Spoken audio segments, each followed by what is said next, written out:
नमस्कार, आप देखना शुरू कर चुके हैं बात देवभूमि की। मैं हूं आपके साथ पूजा मोहन पांडे। 30 जून वो तारीख जब धामी सरकार 2.0 ने अपने कार्यकाल का शतक लगा लिया है, यानी कि 100 दिन पूरे कर लिए हैं।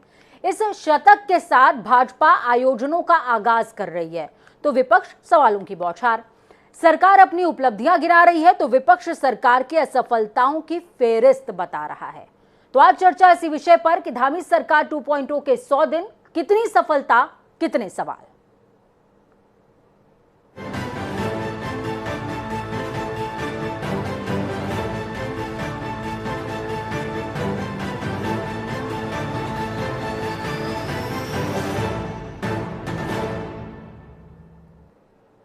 सरकार अपने 100 दिन का कार्यकाल पूरा होने पर केंद्र और राज्य सब मिला जुलाकर अपनी उपलब्धियों का पिटारा खोलती नजर आई और सभी विभागों को आगे के 3 सालों के लिए रोड मैप तैयार करने के निर्देश भी दिए हैं ताकि राज्य को एवरेज से एक्सीलेंट की श्रेणी में लाया जा सके।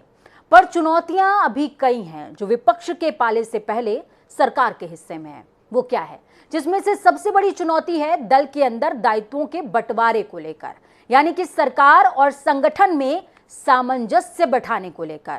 दूसरी तरफ विपक्ष के सवाल भी हैं, फिर चाहे वो बेरोजगारी हो या पलायन या फिर कई अन्य मुद्दे। तो चलिए चर्चा को आगे बढ़ाते हैं। हमारे साथ इस चर्चा को खास बनाने के लिए कुछ मेहमान मौजूद हैं। भाजपा से दीप्ति रावत जी मौजूद हैं, पहली बार हमारे साथ में जुड़ रही हैं। दीप्ति रावत जी, बहुत स्वागत है आपका। कांग्रेस से ज्योति रौतेला जी जुड़ रही हैं। ज्योति जी, बहुत स्वागत है आपका। उम्मीद है कि कांग्रेस का पक्ष आप बहुत बेहतर रख पाएंगे और भाजपा से दीप्ति जी से भी उम्मीद है, क्योंकि कई सारे सवाल भी हैं उपलब्धियों के साथ साथ। आम आदमी पार्टी से संगीता शर्मा जुड़ रही हैं। संगीता जी हमारे साथ कई बार जुड़ चुकी हैं और आम आदमी पार्टी का पक्ष बहुत बेहतरीन तरीके से रखती हैं। राजनीतिक विशेषज्ञ के तौर पर राजेंद्र सिंह बिष्ट जी जुड़े हैं। स्वागत के साथ में माफी, सबसे आखिरी में आपको मौका मिलेगा ताकि आप जनता को एक दृष्टि दे सकें। चलिए शुरुआत सबसे पहले भाजपा से करते हैं। दीप्ति रावत हमारे साथ में जुड़ी हुई है। दीप्ति जी, 100 दिन कितने उपलब्धि भरे आपकी दृष्टि में?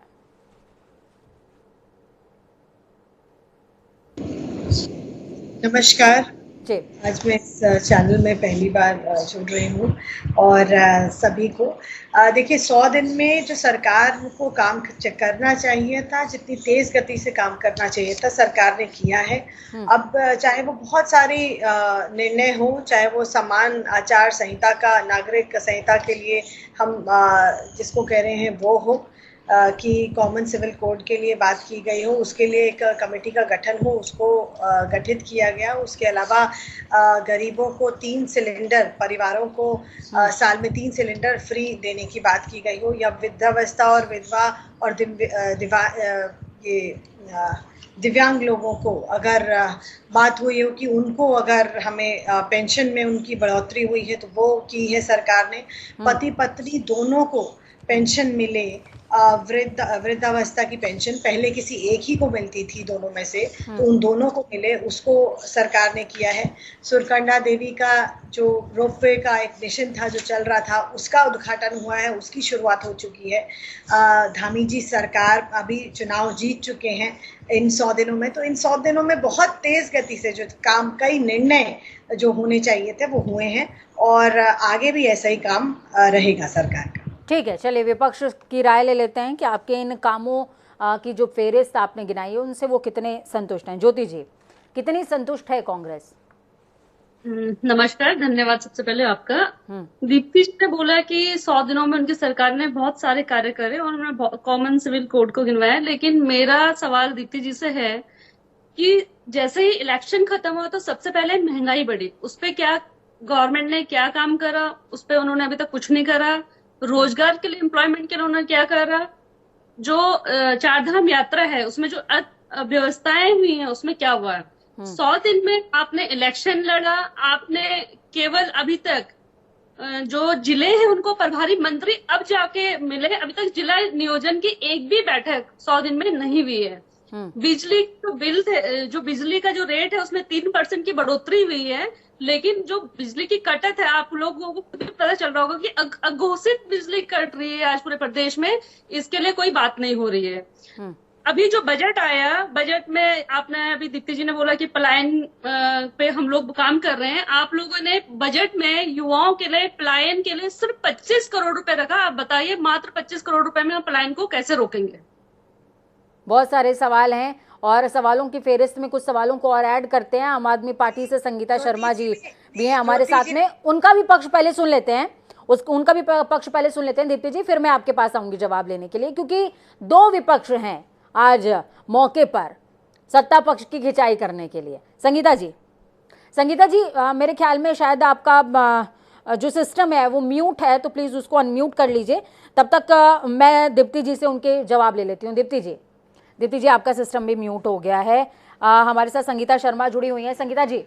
जी पूजा जी, आप सुन पा रहे हैं मुझे? बिल्कुल मैं सुन पा रही हूँ, आपकी आवाज आ रही है, क्लियर, बताएं। जी देखिए, अभी ज्योति जी ने बहुत सारे सवाल मुझसे किए और सरकार से किए, तो उस पर मैं यही कहूंगी कि जहां पर जहां तक युवाओं की बात है, जहां पर रोजगार की बात है, वो भारतीय जनता पार्टी की सरकारें जहां जहां हैं उन्होंने पूरी कोशिश की है और कर रही हैं कि हमारे युवा एक सही दिशा में जाएं, उनको एक सही दिशा मिले, उनको एक अच्छा रोजगार मिले, चाहे वो स्वयं का रोजगार करते हों, वो स्वरोजगार करें, चाहे वो कहीं नौकरी करें, तो कई तरीके की चीजें हैं। अगर हम केवल नौकरी को रोजगार समझते हैं तो मुझे लगता है केवल नौकरी को रोजगार समझना ठीक नहीं है। दोनों ही चीजें, अगर हम स्वरोजगार करते हैं तो वो भी हमारा रोजगार है और उसमें वो ज्यादा अच्छा है, क्योंकि हम उसमें कहीं ना कहीं कुछ और लोगों को भी रोजगार देने का काम कर रहे हैं। तो आज सरकार ने जो पहल की है वो ये की है कि हमारे जो युवा हैं, हमारे जो पूर्व सैनिक हैं, वो जो हमारे इंटरनेशनल बॉर्डर हैं, जो हमारे बॉर्डर के इलाके हैं खास तौर पे, वहां पे कैसे वो वहां पे रहें और वहां रहकर अपना रोजगार भी करें और रोजगार करके वो अब खुद भी आजीविका चलाएं और कुछ और लोगों को भी साथ में रोजगार दे सके। तो ऐसी बहुत सारी योजनाएं सरकार चला रही है, चाहे वो होम स्टे की योजना हो, चाहे आप रोजगार को लेकर के सरकार कई सारी योजनाएं चला रही हैं और रोजगार को सिर्फ सरकार के द्वारा दिए गए रोजगार में नहीं काउंट करना चाहिए, ठीक बात है, मैं मानती हूँ। लेकिन मैंने बहुत ज्यादा रिसर्च करी इस डिबेट को प्लान करने से पहले, मैंने बहुत रिसर्च करी और जिस दौरान धामी जी प्रेस कॉन्फ्रेंस कर रहे थे और तमाम विभागों ने प्रेस कॉन्फ्रेंस करी, उस पर भी मैंने माइन्यूटली अध्ययन किया है और मुझे कहीं भी कोई डेटा नहीं मिला है। अगर आपके पास कोई डेटा है तो प्लीज आप जनता को बताएं, ताकि उनको भी समझ में आए कि कितने रोजगार दिए गए हैं और कितने लोग अपना स्वरोजगार स्थापित कर पाए, अपना बिजनेस एस्टैब्लिश कर पाए। क्या है स्वरोजगार के लिए आपके जो नियम हैं, आपने जो फंड की व्यवस्था की वो कितनी है? आप बताइए ना, कितने लोग स्वरोजगार पे अभी आज स्थापित है? आज आप देश में क्या कह रहे हैं कि जो लोग बॉर्डर पे जाएंगे, अग्निपथ आप एक योजना लेके आए, लेकिन उसमें आप कितने बच्चों को रोजगार दे रहे हो और कितने साल के लिए दे रहे हैं, ये भी बताइए ना। दीप्ति जी देखिए, जो अग्निवीर की आप बात कर रहे हैं, अग्निवीर एक ऐसी योजना है, वो युवाओं के लिए ऐसी योजना है। कहीं ना कहीं आपने जो सवाल किया कि आप कितने लोगों को रोजगार देंगे, तो इसका जवाब यही आता है कि ये मैं इसको कहूंगी कि इसको परमानेंट कमीशन में 25% जो अग्निवीर जाएंगे, उसमें से लगभग 25% जो है वो तो वहीं सम्मिलित हो जाएंगे, वहीं रहेंगे। आपने सवाल को स्किप कर दिया, सवाल स्किप किया आपने। मेरा सवाल था, मैंने बहुत रिसर्च करी है, मुझे कहीं वैलिड डेटा नहीं मिला है और मैं इस बात को स्वीकार करती हूँ। आपके पास अगर कोई डेटा है, सरकार के पास कोई डेटा है, तो आप प्लीज जनता के सामने उसको प्रोवाइड कराइए, ताकि उनको भी एक दृष्टि मिले कि सरकार इस दिशा में वाकई में काम करी है। क्योंकि वाकई में पहाड़ पर बेरोजगारी और पलायन बहुत बड़ा मुद्दा है और हम इससे भाग नहीं सकते हैं। मैं आपको एक चीज बताती हूँ कि हमारे यहाँ पर जो स्टार्टअप नीति है, उसके तहत आप देखेंगे हमारे राज्य में लगभग 128 स्टार्टअप जो हैं उनको मान्यता प्राप्त की गई है, उनको दी जा चुकी है, और जो 30 स्टार्टअप हैं उनको वित्तीय प्रोत्साहन भी उपलब्ध कराया जा चुका है। अभी मैं 100 दिन की आपसे ये बात कर रही हूँ, केवल ये इतने स्टार्टअप्स को अभी शुरू किया गया है। उसके अलावा जो मुख्यमंत्री स्वरोजगार योजना है, जो उद्यम योजना है, उसके तहत 50,000 रुपए तक का जो ऋण है बैंकों के माध्यम से, वो लगातार हमारे युवाओं को उपलब्ध कराया जा रहा है। हमारे जितने जो प्रधानमंत्री के रोजगार सृजन के कार्यक्रम है, उसमें अगर आप देखेंगे तो उत्तराखंड सबसे अग्रणीय राज्यों में से एक है। और हमारे अगर उत्तराखंड में अगर आप पलायन की रोकथाम के लिए हमने जो बजट का प्रावधान किया है, वो लगभग 25 करोड़ रुपए की धनराशि का प्रावधान किया गया है। और जो हमारे जो बच्चे हैं, हमारे लड़के लड़कियां हैं 10वीं 12वीं के, उनको टैबलेट्स देना, उनको पढ़ाई के लिए आगे वो कैसे, क्योंकि आजकल ज्यादातर पढ़ाई जो है वो ऑनलाइन है और ऐसे है, उनको टैबलेट ठीक है, उपलब्ध कराए ठीक गए, है उनको दीप्ति जी, टैब्स मैं आपके दिए पास गए। जब आऊंगी तो सवाल मेरा ज्योति जी का एक आपसे होगा कि 25 करोड़ में आखिरकार सरकार के पास कोई प्लान है क्या कि कैसे पलायन को रोकेगी, क्योंकि 25 करोड़ इतने बड़े राज्य के हिसाब से बहुत छोटा अमाउंट है। संगीता जी का रुख कर लेते हैं, संगीता जी को अभी तक मौका नहीं मिला है। संगीता जी, आप दीप्ति जी की बातों से कितनी सहमत हैं, आप पहले ये बता दें। मैं एक ही बात कहूंगी, बातें हवा हवाई और धरातल पर हकीकत कुछ नजर नहीं आई। ये बिल्कुल सही बैठता है भाजपा के लिए, क्योंकि ये बड़ी बड़ी बातें तो बहुत करते हैं, लेकिन अगर हम 100 दिन के काम की बात करें तो सारा समय इन्होंने उपचुनाव में बिताया मुख्यमंत्री जी को, क्योंकि सबसे ज्यादा वोटों से जीतना था। हमने 4 धाम यात्रा का हाल देखा कि 200 से ज्यादा तीर्थयात्रियों की मृत्यु हो जाती है, वहाँ घोड़े खच्चरों की मृत्यु हो जाती है। मैं बेरोजगारी की बात करूं तो शहरी बेरोजगारी में आज उत्तराखंड नंबर 1 बन चुका है। जब हम अखबारों में स्वास्थ्य के लिए खबरें पढ़ते हैं तो हम देखते हैं कि संगीता जी आपका ऑडियो वापस। ये तो रिमोट एरियाज की क्या स्थिति है। मैं पीएचसी सेंटर की बात करूं तो पिथौरागढ़ जिले में जो पीएचसी सेंटर है, 600 गांव लगे हुए हैं उस सेंटर से, लेकिन वहां एक खून की जांच तक नहीं होती है। तो स्वास्थ्य व्यवस्थाओं का ये हाल है धरातल पर। कहीं पर रेडियोलॉजिस्ट नहीं है, कहीं पर एक्सरे टेक्नीशियन नहीं है। और जो ये बड़ी बड़ी बातें बैठ करके करते हैं कि हमने 100 दिन में इतना काम किया है, भाई पिछले 5 साल में भी आपकी सरकार थी और अभी 100 दिन में भी आपकी सरकार थी, लेकिन ये पहले की योजनाएं गिनाने लगते हैं और जो डबल इंजन की बार बार बात करते हैं। डबल इंजन के बाद भी हम जीएसटी के आज क्षतिपूर्ति के लिए जिसके लिए गए थे धामी जी केंद्र के पास, 5.5 करोड़ के आज हम घाटे में हैं। मैं बजट की बात करूं तो हमने जो बजट पेश किया वो हमारा आत्मनिर्भर बजट नहीं था। जिस तरह से भाजपा सरकार, दीप्ति जी कह रही थी कि स्वरोजगार, एक आत्मनिर्भर बनना बहुत जरूरी होता है। तो दीप्ति जी से मेरा ये सवाल है कि जो सरकार आप चला रहे हैं उसको कब दीप्ति जी आपसे कई सारे सवाल इस दौरान संगीता जी के भी रहे हैं, ज्योति जी के भी रहे हैं। पहले सबसे पहले आप इस पर दृष्टि दें जो दीप्ति जी कि 25 करोड़ में आखिरकार सरकार के पास ऐसा कौन सा मैजिकल प्लान है कि पलायन रुक जाएगा, ये मैं भी समझना चाहूंगी। देखिए, आपको केवल एक किसी बजट से आपको क्या लगता है कि पलायन रुकना कोई एक छड़ी का खेल नहीं है कि एक ही बारी में रुक जाएगा। ये इसके लिए बहुत सारी चीजें चाहिए और बहुत सारी चीजें लगातार, अगर इसके लिए प्रयास हुआ भी है तो मैं आपसे कहूंगी कि पूजा जी, ये प्रयास भी भारतीय जनता पार्टी की सरकार ने ही किया है। भारतीय जनता पार्टी की सरकार से पहले जो भी सरकार यहाँ रही है, कांग्रेस की सरकार रही है, आप उनसे पूछिए कि उन्होंने पलायन रोकने के लिए क्या काम किया, तो मैं कहूंगी कि उनका जो काम था वो बिल्कुल जीरो रहा है। उन्होंने पलायन को रोकने के लिए, या हम जिसको हम बार बार बोल रहे थे कि वापस कैसे लोग आए और हमारे दोबारा अपने घर वापस आए और यहाँ पर अपना काम शुरू करें, ये अगर हम रेबार के कार्यक्रम हमने अगर शुरू किए तो वो भी हमारी ही सरकार ने करी है। ये कोशिश भी की तो सरकार ने ही करी।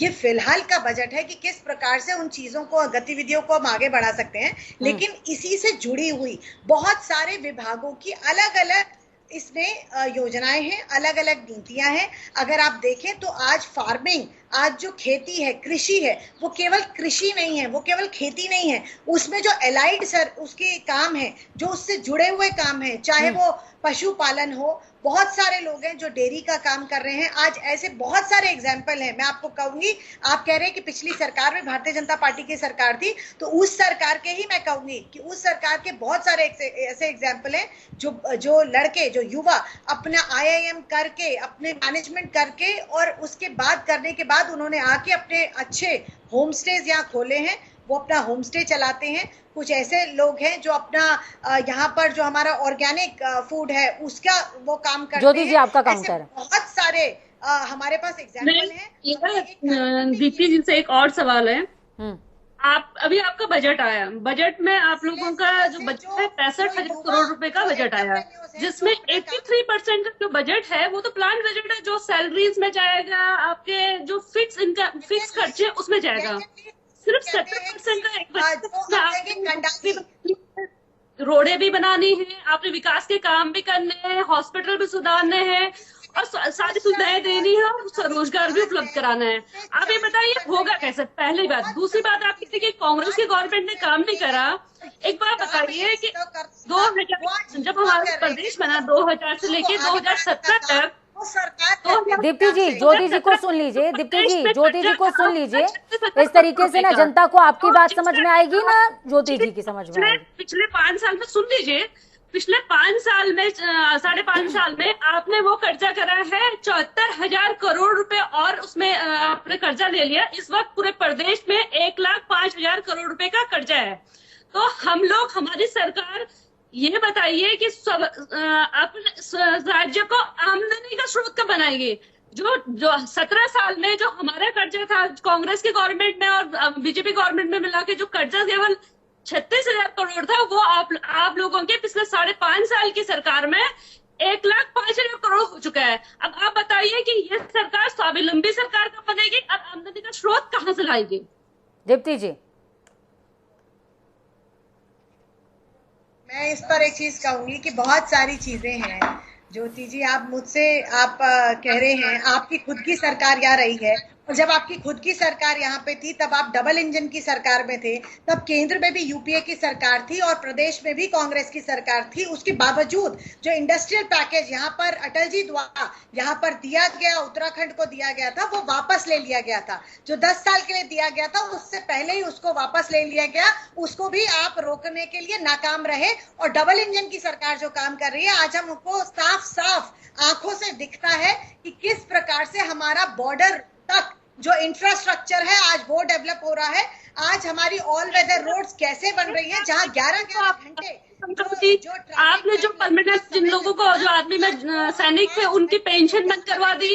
आपने 4 साल की अग्निवीर योजना लिया है। आपने सैनिकों के लिए क्या करा पूरे देश में? ये सारी व्यवस्थाएं। दीप्ति जी, ये मुद्दे भी हैं बीजेपी के सामने, ये मुद्दे भी हैं। दीप्ति जी, मेरे कुछ सवाल हैं आपकी पार्टी विशेष के लिए। ये सवाल हैं पार्टी विशेष के लिए, इस तरीके से ये सवाल हैं कि इन मुद्दों के इतर कुछ मुद्दे हैं। वो मुद्दे क्या हैं? दायित्वों के बंटवारे को लेकर कैलाश गहतोड़ी के अलावा आपने अभी तक किसी को भी दायित्व कोई दिया नहीं है। पिछली सरकार में 85 दायित्वधारी थे, इस बार 150 से ज्यादा लोगों ने आवेदन किया है। आप सबको सेटल कैसे करेंगे? तीरथ सिंह रावत मुश्किल में पड़े क्योंकि दायित्वधारियों के लिए बंटवारा नहीं हो पाया था। फिर उसके बाद त्रिवेंद्र सिंह रावत भी उसी मुश्किल में पड़े क्योंकि दायित्वों का बंटवारा नहीं हो पाया था। ये तो क्षेत्र के मुद्दे हैं, लेकिन पार्टी के अंदर के मसलों को कब आप हल करेंगे? देखिए, जब आप दायित्वों की बात मुझसे कर रहे हैं, कांग्रेस की सरकार तो गई केवल लाल बत्तियों के लिए। जो 300 और 400 लाल बत्तियां तिवारी जी ने अपनी बांट दी थी, उसके ऊपर तो इतना बड़ा आपको पता है कितना उसका प्रचार हुआ। नरेंद्र सिंह जी ने कैसा कैसा उस पर गाना निकाला, वो हम सब जानते हैं कि क्या हुआ, कैसी बंदर बाट कांग्रेस की सरकारों ने की है। यहाँ पर जितना जरूरी है उतना होगा, और जो करना होगा वो मुख्यमंत्री जी और संगठन आपस में तय करके करेंगे। आवेदन तो कितने भी लोग कर सकते हैं। जब सरकारी नौकरी भी होती है, कहीं चुनाव भी लड़ना होता है, तो आवेदन तो बहुत लोग करते हैं, लेकिन चुनना, उसमें से कितने लोगों को चुना जाएगा, कितने लोगों को उसमें से वहां लड़वाया जाएगा चुनाव, या कितने लोग उसके लिए पात्र होंगे उस पोस्ट के लिए, पद के लिए, ये संगठन और सरकार और मुख्यमंत्री जी और हमारे अध्यक्ष जी सभी लोग इस चीज को तय करके और इसको तय करेंगे। ये पार्टी का पूरा ज्योति जी आपका काउंटर यहाँ होता है। यहाँ पर कोई भी चीज अपनी मनमानी से कोई नहीं करता है। ज्योति जी आपका काउंटर है जी।